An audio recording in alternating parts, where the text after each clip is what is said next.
हर हर महादेव मित्रों। मित्रों, इंसान को कभी अपने वक्त पर घमंड नहीं करना चाहिए, क्योंकि वक्त कब करवट ले ले कोई नहीं जानता। समय सबसे बलवान है। यह राजा को रंग और रंग को राजा बना सकता है। जिंदगी सिर्फ तुम्हारी है और दर्द भी सिर्फ तुम्हारा है। कोई तुम्हारी परेशानी नहीं समझ सकता, कोई तुम्हारे टूटे हुए दिल को महसूस नहीं कर सकता, लेकिन डर और भरोसा लोग चाहते हैं कि तुम उनके अनुसार रखो। मित्रों, आज मैं 3 ऐसी बातें बताऊंगा जिन्हें कभी भी बिना सोचे समझे मत मानो। चाहे वह तुम्हारा परिवार, दोस्त या कोई सबसे करीबी क्यों ना हो, अगर तुम इन्हें जान जाओ तो यह तुम्हारी पूरी जिंदगी बदल सकती है। मित्रों, एक बार कैलाश में भगवान शिव और माता पार्वती विराजमान थे। तभी माता पार्वती ने भगवान शिव से पूछा, हे प्रभु, इस संसार में मनुष्य को बुरे कर्मों का फल कैसे भोगना पड़ता है? जो मनुष्य अपने ही परिवार से धोखा खा जाते हैं, उनका क्या होता है? भगवान शिव मुस्कुराए और बोले, हे देवी, आज आपने संपूर्ण जगत के कल्याण के लिए अत्यंत महत्वपूर्ण प्रश्न किया है। हे देवी, आज मैं आपके इस प्रश्न का उत्तर एक कथा के माध्यम से दूंगा। आप इसे ध्यान पूर्वक पूरा सुनना। मित्रों, कथा शुरू करने से पहले मेरा आप सभी से अनुरोध है कि एक बार सच्ची श्रद्धा से कमेंट में हर हर महादेव अवश्य लिखें। मैं भगवान भोलेनाथ से प्रार्थना करता हूं कि वे आप सभी पर अपनी कृपा बनाए रखें, आप सभी को हमेशा खुश रखें और आप सभी की मनोकामनाएं पूर्ण करें। फिर भगवान शिव कहते हैं, हे देवी, सोमपुर नामक किसी नगर में शैलेंद्र सिंह नाम के एक प्रतापी राजा राज करते थे। राजा शैलेंद्र सिंह की 3 सुंदर रानियां थीं। राजा की जो सबसे बड़ी रानी थी, उसका नाम था कविता, जो बड़े ही अच्छे स्वभाव की सुंदर और सुशील महिला थी। पूजा पाठ, धर्म कर्म और पति की सेवा में ही उसका पूरा समय निकल जाता था।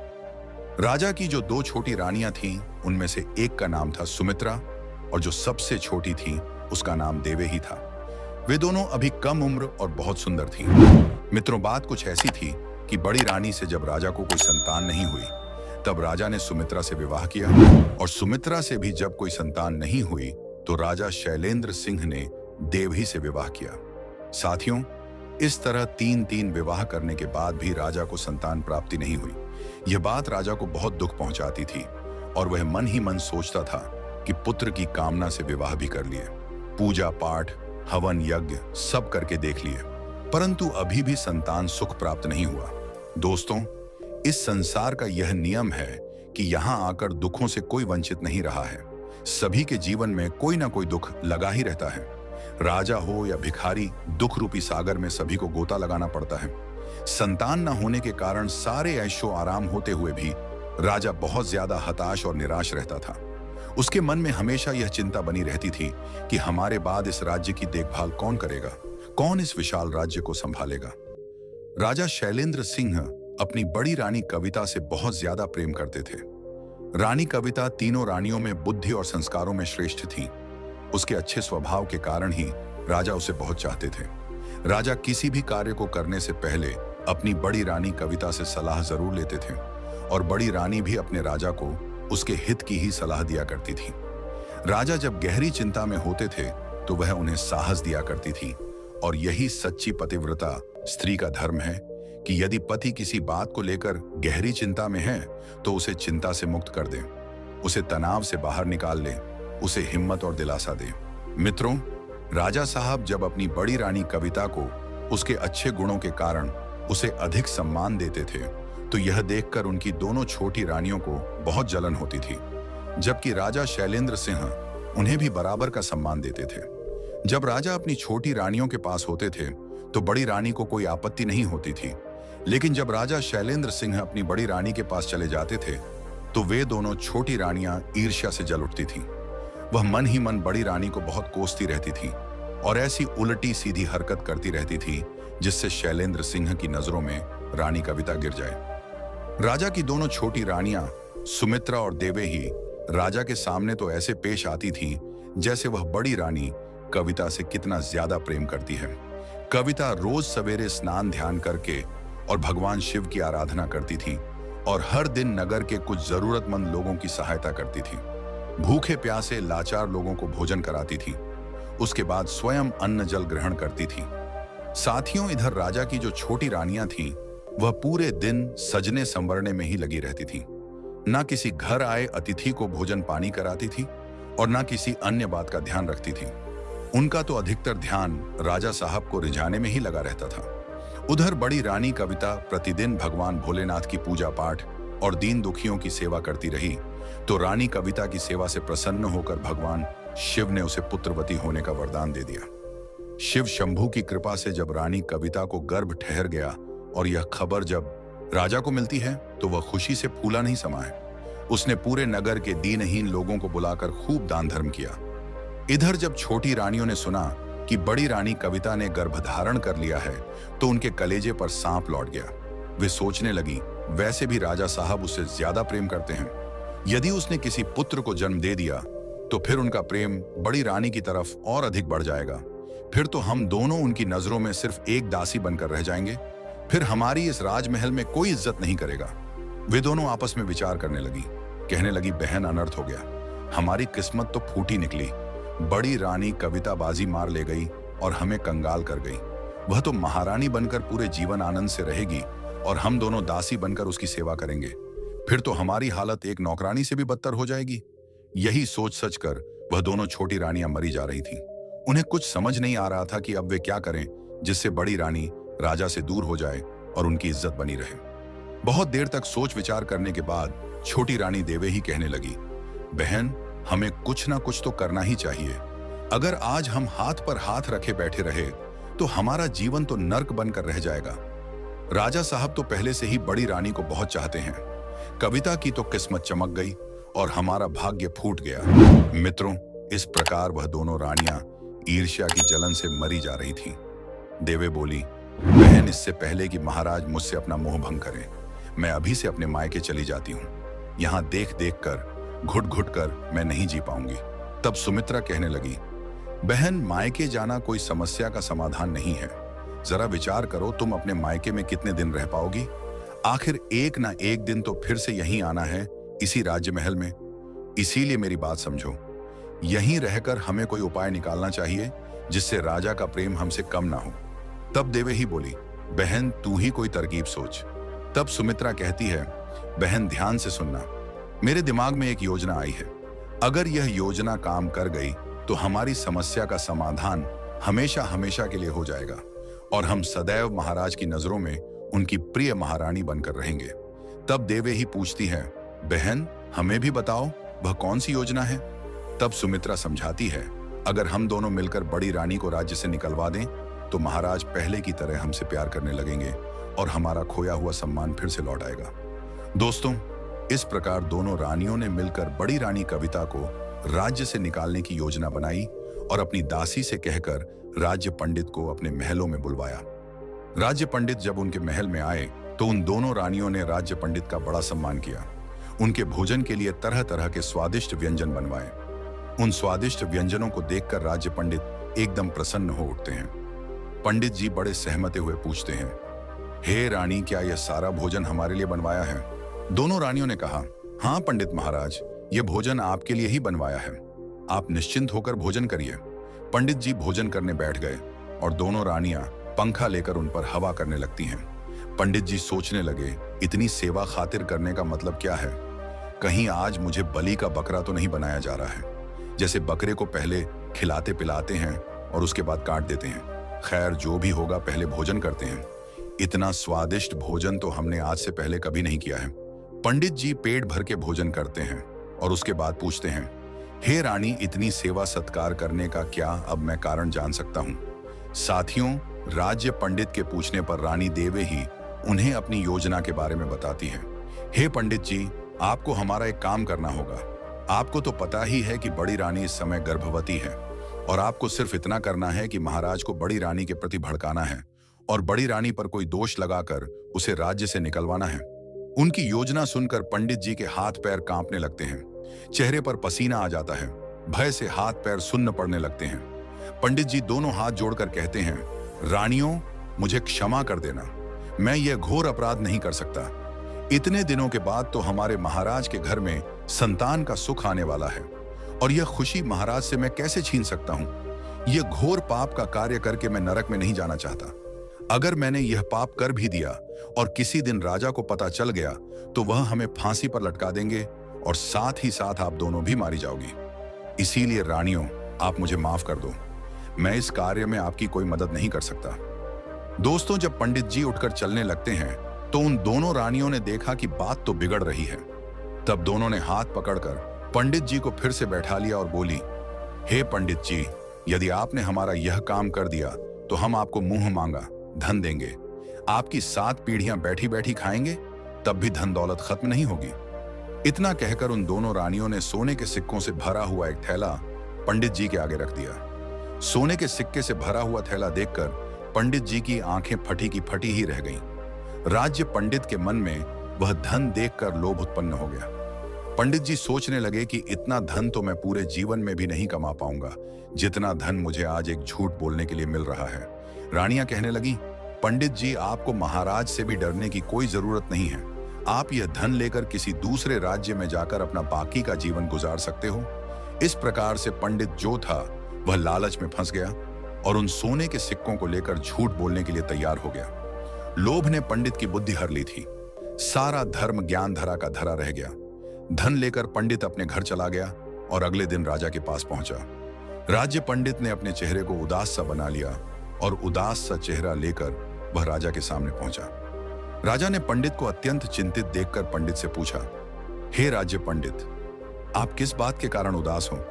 तब पंडित जी मुंह बनाते हुए बड़े ही उदास स्वर में कहते हैं, हे महाराज, क्या बताऊं, बात ही कुछ ऐसी चिंताजनक है, लेकिन होनी को कौन टाल सकता है? राजा पूछने लगे, हे पंडित जी, आप तो बड़े ज्ञानी हो, फिर क्यों चिंता करते हो? कोई ना कोई तो उपाय आप निकाल ही लेंगे। पंडित जी कहने लगे, हे महाराज, अगर समस्या मुझ पर होती तो भी ठीक होता, लेकिन यह समस्या तो आपके ऊपर आने वाली, इस समस्या को सोच सच कर मुझे पूरी रात भर नींद नहीं आई है। साथियों, राजा ने जब सुना कि समस्या मेरी है तो राजा बड़ा हैरान हुआ और ऊंचे स्वर में एकदम राज्य पंडित से पूछने लगा, ऐसी क्या समस्या है जो आपको इतनी चिंतित कर रही है? कृपया मुझे जल्दी से जल्दी बताइए। तब पंडित जी कहने लगे, हे राजन, मैंने अपने ज्योतिष ज्ञान से पता लगाया है कि आने वाले समय में आपके ऊपर और आपके राज्य के ऊपर बहुत बड़ी विपत्ति आने वाली है। काल का समय आने वाला है। विपत्ति की बात सुनकर राजा ने पूछा, क्या कह रहे हो? क्या कोई हमारा शत्रु हमारे ऊपर आक्रमण करने की सोच रहा है? राज्य पंडित कहने लगा, नहीं महाराज, ऐसा नहीं। राजा शैलेंद्र सिंह कहने लगा, अरे फिर कौन सी बात है? तब राज्य पंडित कहता, हे महाराज, मैं आपकी होने वाली संतान को लेकर बड़ा चिंतित हूं। आपके ऊपर आने वाली विपत्ति आपके किसी शत्रु से नहीं, आपकी होने वाली संतान से प्राप्त होगी। हे महाराज, आपकी बड़ी रानी कविता की कोख में जो पुत्र पल रहा है, वही पुत्र आपकी विपत्ति का कारण है। वह पुत्र आपको बहुत ही ज्यादा कष्ट देने वाला है। उस बच्चे के जन्म के बाद जैसे ही आप उसे देखोगे तो उसे देखते ही आप दोनों आंखों से अंधे हो जाओगे और आपका राज्य भयानक बीमारी की चपेट में आ जाएगा। राज्य के बहुत से लोग बीमारी के कारण मृत्यु को प्राप्त हो जाएंगे। हे महाराज, यही मेरी चिंता का कारण है। मित्रों, राज्य पंडित की बात सुनकर राजा ने लंबी सांस ली और बोला, हे राज्य पंडित, मैं अंधा होकर जीना नहीं चाहता हूं। कृपया इस विपत्ति से बचने का कोई उपाय बताइए, और हम यह भी नहीं चाहते हैं कि हम संतान के सुख से वंचित रहें। क्या आपके पास कोई ऐसा उपाय है जिससे यह दोनों बातें हो सकें? तब राज्य पंडित ने जवाब दिया, उपाय तो है महाराज, परंतु आप उस उपाय को कर नहीं पाएंगे क्योंकि वह उपाय बड़ा कठिन है। राजा ने कहा, पंडित जी, आप बस उपाय बताइए, करना और ना करना तो मेरे हाथ में है। तब राज्य पंडित रानी कविता को राज्य से बाहर निकालने के लिए झूठा उपाय बताता है। महाराज, यदि आप भलाई चाहते हैं तो अपनी बड़ी रानी कविता का इसी अवस्था में त्याग कर दीजिए। यदि आप अपनी बड़ी रानी को त्याग देते हैं तभी आप इस संकट से खुद को और अपने राज्य को बचा सकते हैं। इसलिए रानी को इसी समय राज्य से निकाल दीजिए। इससे आपके ऊपर आने वाली विपत्ति भी टल जाएगी और रानी जहां भी रहेगी वह सकुशल बच्चे को जन्म भी दे देगी। दोस्तों, राजा जो था वह अपने राज्य पंडित के ऊपर बहुत विश्वास करता था। उसने सोचा, पंडित जी जो कह रहे हैं वही ठीक है। उसने एक बार भी राज्य पंडित पर संदेह नहीं किया कि पंडित जो कह रहा है वह उसकी दुष्ट रानियों की चाल है। राज्य पंडित की बात को राजा शैलेंद्र सिंह ने बहुत गंभीरता से लिया और अपनी रानी कविता को त्यागने का निश्चय कर लिया। एक दिन राजा शैलेंद्र सिंह ने अपनी रानी कविता से कहा, हे प्रिय, कहते हैं जब बच्चा माँ के पेट में हो तो माँ को अधिक से अधिक तीर्थों के दर्शन करने चाहिए, अधिक से अधिक भगवान का ध्यान भजन करना चाहिए। राजा आगे कहता है, चलिए हम कुछ दिनों के लिए तीर्थ स्थलों पर घूम कर आते हैं। साथियों, वह भोली भाली रानी राजा की चाल को नहीं समझ पाई कि वह तीर्थों की कहकर उसे राज्य से बाहर छोड़ने जा रहा है। एक बार तो रानी ने राजा से कहा, महाराज, इस समय मेरा 8वां महीना चल रहा है, इस हालत में आप मुझे कहां ले जाओगे? मैं महल में ही ठीक हूं। लेकिन राजा नहीं माना। वह तो राज्य पंडित की बातों से पूरी तरह अंधा हो गया था। रानी ने कहा, चलो, जब मेरे पतिदेव मेरे साथ हैं तो मुझे किस बात की चिंता है। इस तरह रानी कविता राजा के साथ जाने लगी। अगले दिन राजा और रानी अपने रथ में बैठकर महल से निकलते हैं और कई राज्यों तक तो राजा रानी को रथ में बैठाकर ले गया। जब घना जंगल लाया तो राजा रानी को पैदल ले जाने लगा। उस घने जंगल में राजा शैलेंद्र सिंह जब पहुंचा तो चलते चलते रानी ने राजा से कहा, हे महाराज, इतनी देर से चलते चलते मैं थक चुकी हूं। यहीं किसी वृक्ष के नीचे बैठकर विश्राम करना चाहती हूं, क्योंकि इस अवस्था में मुझसे ज्यादा नहीं चला जाता।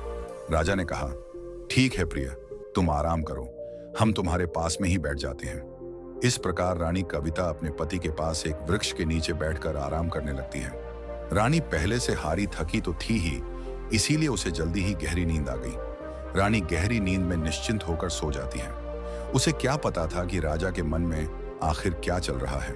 इधर राजा शैलेंद्र सिंह ने कागज पर कुछ लिखा और रानी के पास रखकर वहां से चला आया। कुछ समय बाद रानी जब नींद से जागी तो रानी ने अपने पास अपने पति को नहीं पाया। वह एकदम से डर के मारे घबरा गई। उसने अपने पास रखे एक कागज को पढ़ा तो पढ़ते ही उसके आंसू निकल आए। कागज में लिखा था, हे मेरी प्यारी रानी, मुझे क्षमा कर देना। किसी कारणवश मैं तुम्हारा त्याग कर रहा हूं। अब तुम चाहे जहां जाओ, जहां रहो, हमारा तुमसे कोई नाता नहीं है। दोस्तों, राजा शैलेंद्र सिंह का वह खत पढ़कर रानी कविता गहरे शोक में डूब जाती है और अपने पति का नाम लेकर के उस जंगल में रोती चिल्लाती घूमती रहती है। लेकिन राजा का वहां कहीं अता पता नहीं था। वह दुखियारी उसी हालत में कई घंटे इधर उधर भटकती रहती है। उसके दुख का वर्णन करना भी मुश्किल है। रानी बार बार यही प्रश्न कर रही थी कि आखिर मुझसे भूल क्या हो गई जो राजा साहब ने मुझे त्याग दिया। लेकिन उसके प्रश्न का कोई जवाब देने वाला वहां नहीं था। उस लाचार रानी को अपनी इतनी चिंता नहीं थी, पर उसके पेट में जो बालक पल रहा था उसकी चिंता बहुत अधिक थी।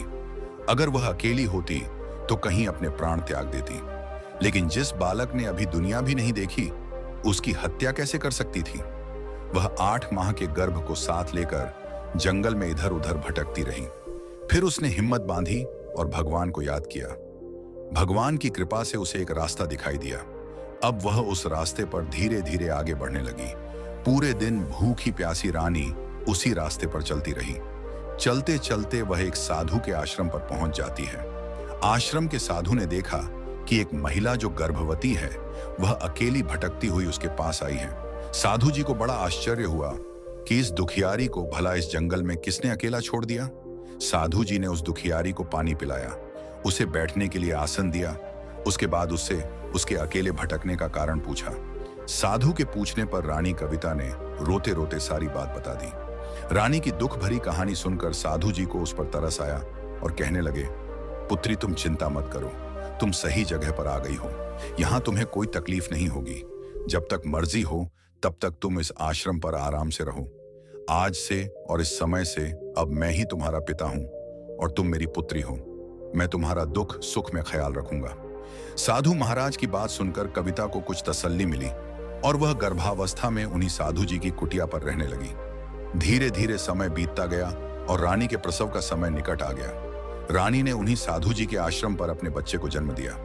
रानी के गर्भ से एक पुत्र ने जन्म लिया। साधु जी ने उस बालक का नाम श्रीधर रख दिया। मित्रों, बालक श्रीधर अपनी मां और साधु जी की देखरेख में बड़ा होने लगा। उसकी शिक्षा भी उसी आश्रम पर ही हुई थी।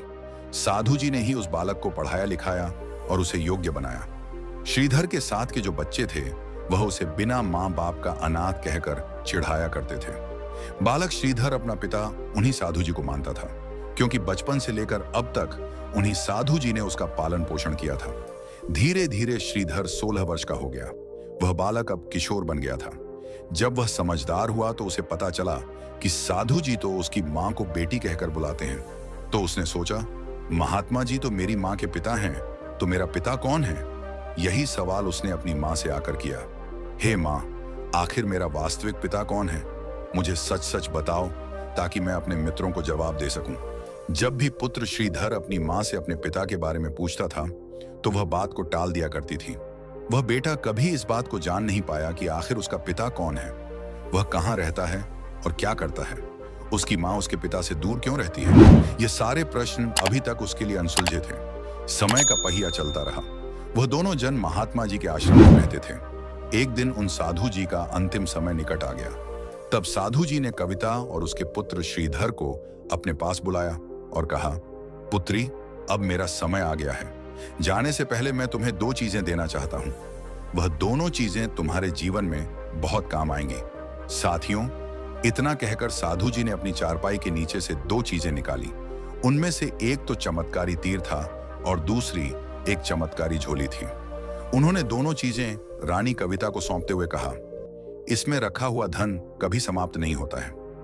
एक बार में इससे जितना धन मांगोगे, यह झोली उतना ही धन आपको दे देगी।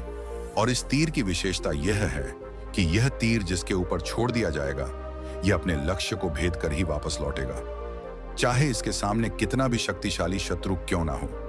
इतना कहकर साधु जी ने अपना शरीर त्याग दिया। साधु जी के जाने के बाद वे दोनों मां बेटे आश्रम पर अकेले रह गए। उन्होंने महात्मा जी का अंतिम संस्कार किया और कुछ दिन तक आश्रम पर रहे। वहां उन्हें बिल्कुल अकेला सा लगता था। कुछ दिनों बाद उन दोनों मां बेटे ने उस आश्रम को छोड़ दिया। अब उनके पास साधु जी के द्वारा दी गई वही झोली और वह तीर था। वह उस झोली से जितना धन चाहते थे उतना धन मांग लेते थे। दोस्तों, एक दिन रानी कविता अपने पुत्र को लेकर अपने नगर को लौट आई, जहां उसके पति का राज्य था। उसने नगर में ही एक छोटा सा घर बनाया और बेटे के साथ वहां चुपचाप रहने लगी। अपने ही नगर में बेटे के साथ रहते हुए उसे 5 वर्ष बीत गए। रानी ने कभी अपने राजमहल में जाने का प्रयास नहीं किया और ना ही अपने बेटे को बताया कि यहाँ के जो राजा हैं वह उसके पिता हैं। उधर महल में राजा की दूसरी रानी सुमित्रा ने महाराज शैलेंद्र सिंह को अपने प्रेम जाल में ऐसा फंसाया कि वह पूरी तरह उसके काबू में आ गया। अब राजा सिर्फ उसी रानी का होकर रह गया। उसकी जो छोटी रानी देवही थी, वह अपने महाराज से मिलने के लिए तरसती रहती थी। सुमित्रा राजा को कभी मौका नहीं देती थी कि वह अपनी छोटी रानी के पास जा सके। राजा भी सुमित्रा के प्रेम के वशीभूत होकर वह जैसा कहती थी वैसा ही करता था। वह एक प्रकार से सुमित्रा का गुलाम बन गया था। वह अपने दरबार में भी बहुत कम जाता था।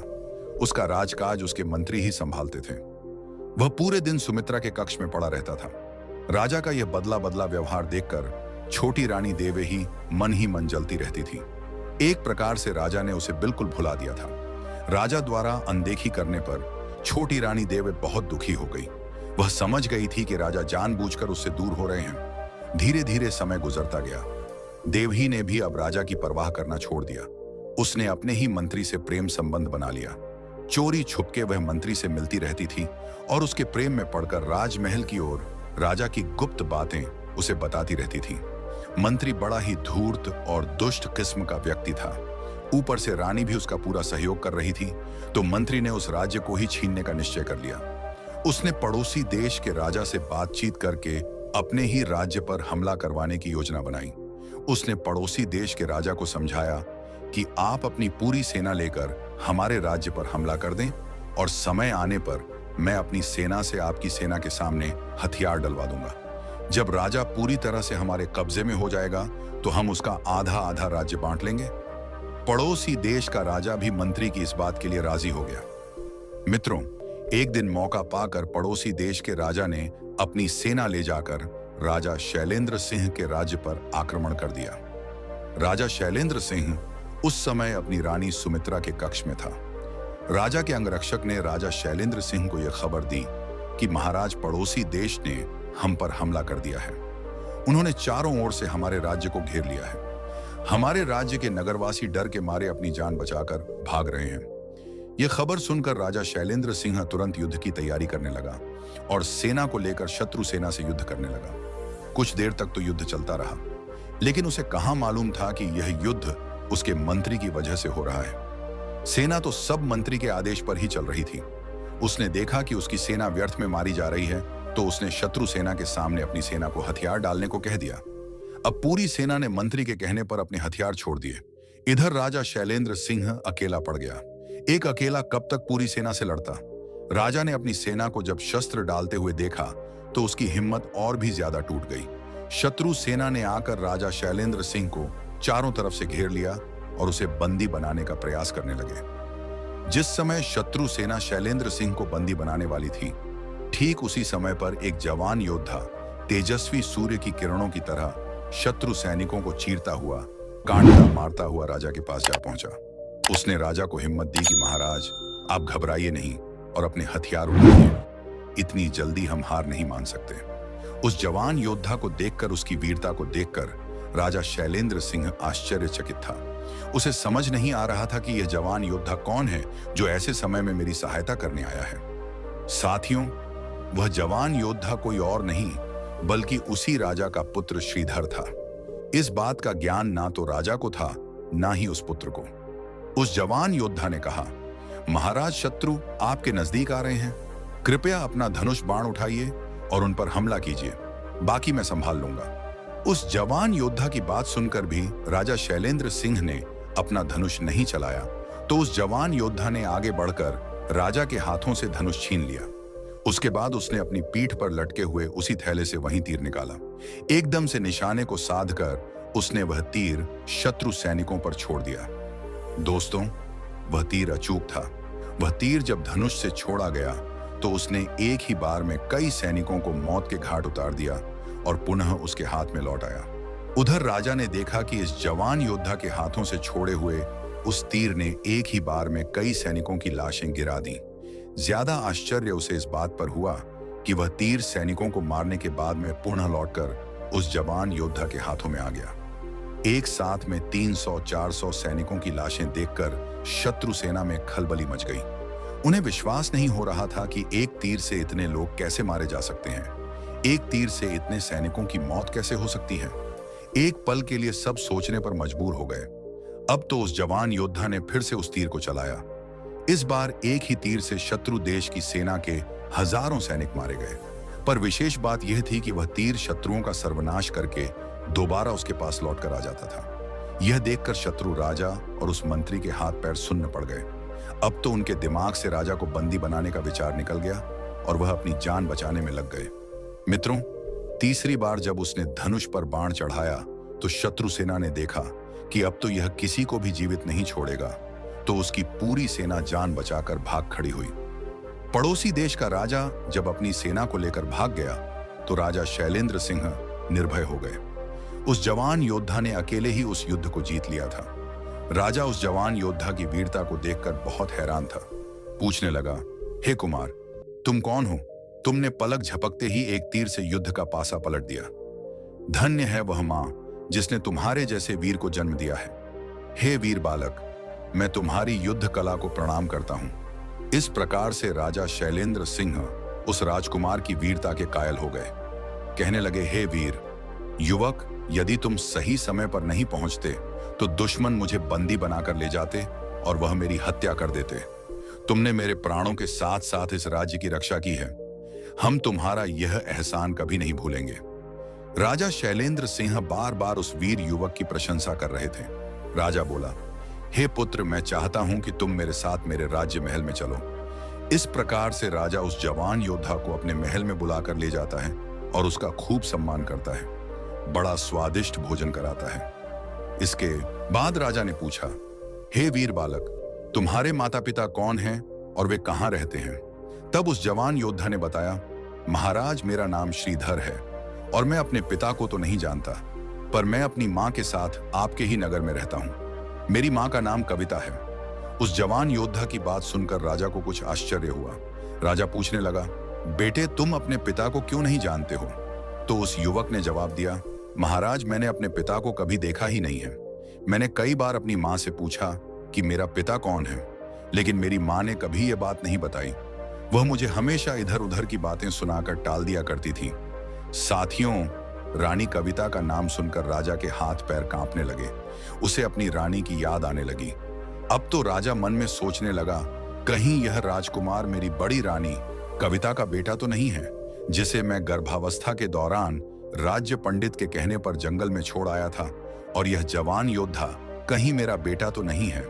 फिर राजा ने सोचा, नहीं, यह मेरा बेटा नहीं हो सकता। अगर मेरा बेटा होता तो मैं अब तक इसे देखकर अंधा हो गया होता, जैसा कि पंडित जी ने बताया था। लेकिन आज यह मेरे बेटे से कम नहीं है, क्योंकि इसने मेरी जान बचाई है और इस राज्य की रक्षा की है।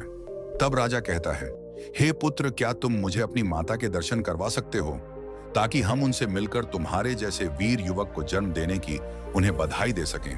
राजा की बात सुनकर उस जवान योद्धा ने कहा, क्यों नहीं महाराज, अवश्य मैं आपको अपनी माता के दर्शन कराऊंगा। आप चलिए मेरे साथ। इस प्रकार राजा शैलेंद्र सिंह एक साधारण नागरिक की तरह श्रीधर की मां कविता से मिलने जाता है। जब राजा कविता के घर पहुंचा तो उसने देखा कि वह लड़का जिस स्त्री की बात कर रहा था वह तो उनकी ही बड़ी रानी कविता है। कविता को देखकर राजा के मुंह से कायक निकल पड़ा। अरे कविता, तुम इस जवान योद्धा की मां हो। दोस्तों, इधर कविता जब अपने राजा को देखती है तो उसकी आंखों से आंसुओं की धार बहने लगती है। कविता ने आगे बढ़कर के अपने पति के पैर छुए और बोली, महाराज, आपने ठीक पहचाना, मैं ही आपकी रानी कविता हूं, जिसे आप मरने के लिए एक जंगल में छोड़ आए थे। राजा ने पूछा, हे रानी, यह जवान योद्धा कौन है? तो रानी ने बताया, महाराज, यह अभागा आपका पुत्र है, जिसे आज तक यही नहीं पता था कि उसका पिता कौन है। जब श्रीधर ने अपने माता पिता की बातों को सुना तो फिर उसे समझते देर नहीं लगी कि यही राजा शैलेंद्र सिंह मेरे पिता हैं। आगे बढ़कर के उसने भी अपने पिता का आशीर्वाद लिया। राजा ने उसे अपने सीने से लगा लिया और बार बार अपनी रानी और पुत्र से क्षमा मांगने लगा। राजा ने निवेदन किया, हे प्रिय, अब तुम मेरे साथ राजमहल में चलो, वही तुम्हारा घर है। रानी ने कहा, महाराज, मैं आपके साथ तभी चलूंगी जब आप मुझे यह बता दोगे कि मुझे आपने उस घने जंगल में क्यों छोड़ दिया था और किसके कहने पर आपने मेरा त्याग किया। तब राजा ने अपनी रानी कविता को सारी कहानी कह सुनाई और कहा, हे रानी, मुझसे राज्य पंडित ने यह कहा था कि हमारे पुत्र का जन्म होने पर उसे देखते ही मैं अंधा हो जाऊंगा और राज्य पर भयंकर विपत्ति आन पड़ेगी। इसी डर से मैंने तुम्हारा त्याग कर दिया था। तब रानी बोली, महाराज, अगर राज्य पंडित की बात सत्य होती तो आप अब तक अंधे हो चुके होते, क्योंकि आपने युद्ध क्षेत्र में ही मेरे पुत्र को देख लिया है। लेकिन आप एकदम सही सलामत हैं। मुझे लगता है कि राज्य पंडित ने आपको धोखा दिया था। मित्रों, राजा ने राज्य पंडित को अपने पास बुलाया। जब उससे पूछा तो पहले तो वह इधर उधर की बातें करने लगा। जब राजा ने धमकी देते हुए पूछा तो उस पंडित ने सारी कहानी सच सच बता दी और कहा, हे महाराज, आपकी दोनों रानियों ने मुझे लालच देकर मुझसे यह पाप करवाया था। मुझे आप क्षमा कर दीजिए। राजा क्रोध से भर गया। उसने तुरंत ही दोनों रानियों और उस राज्य पंडित को जेल में डालने का हुक्म दे दिया। दोनों रानियां राजा के सामने खूब गिड़गिड़ाई और अपनी रिहाई की भीख मांगने लगी, लेकिन राजा ने उनकी एक ना सुनी और उन्हें बंदी गृह में डलवा दिया। जब सारी सच्चाई रानी कविता के सामने आई तो रानी कहने लगी, हे महाराज, चाहे कोई कितना ही सगा संबंधी हो, उसकी यह 3 बातें बिना सोचे समझे सही नहीं मानना चाहिए। पहली, जब कोई आपको भड़काकर किसी की हत्या करवाना चाहता हो तो उस समय बिना सोचे समझे उसकी बात सच नहीं मानना चाहिए। दूसरी, जब कोई आपके परिवार में फूट डालना चाहता हो, आपस में रिश्ते खराब करवाना चाहता हो, तो उस समय भी उनकी बातें बिना जांचे सही नहीं मानना चाहिए। तीसरी, जब कोई आपकी पत्नी, बहन, भाई या माँ बाप पर लांछन लगाता हो, तब भी बिना सोचे समझे निर्णय नहीं लेना चाहिए, क्योंकि कभी कभी मनुष्य दूसरे की कही बातें सुनकर जल्दबाजी में, क्रोध के आवेश में फैसला ले लेता है। लेकिन जब उसे पता चलता है कि सच्चाई तो इसके बिल्कुल विपरीत थी, तो बाद में उसे पछताना पड़ता है। मित्रों, अपनी रानी की बातें सुनकर राजा ग्लानि से भर गया। उसकी आंखों में आंसू आ गए। वह अपने पुत्र और रानी कविता को गले लगाकर अपनी गलती का पछतावा करने लगा और बार बार अपनी गलती की क्षमा मांगने लगा। रानी कविता ने राजा शैलेंद्र सिंह को क्षमा कर दिया। इस तरह राजा अपना राज्य धर्म निभाते हुए अपने पुत्र और अपनी रानी के साथ आगे का सुखमय जीवन व्यतीत करने लगा। फिर भगवान शिव कहते हैं, हे देवी, इस संसार में प्रत्येक मनुष्य को कर्मों का फल भोगना ही पड़ता है, लेकिन मनुष्य को बुरे वक्त में धैर्य के साथ अच्छे कर्म करते रहना चाहिए, क्योंकि वक्त आने पर उस अच्छे कर्म फल जब मनुष्य को मिलता है तो उसका जीवन बदल जाता है। रानी ने बुरे वक्त में धैर्य रखा और समय बताया। समय आने पर फिर से उसे अपना पति मिल गया और दोनों रानियों को उनकी करनी का फल मिल गया। मित्रों, आज की यह वीडियो आपको अच्छी लगी हो तो हमारे चैनल को सब्सक्राइब अवश्य करें। मिलते हैं अगली वीडियो में। आप अपना ख्याल रखें।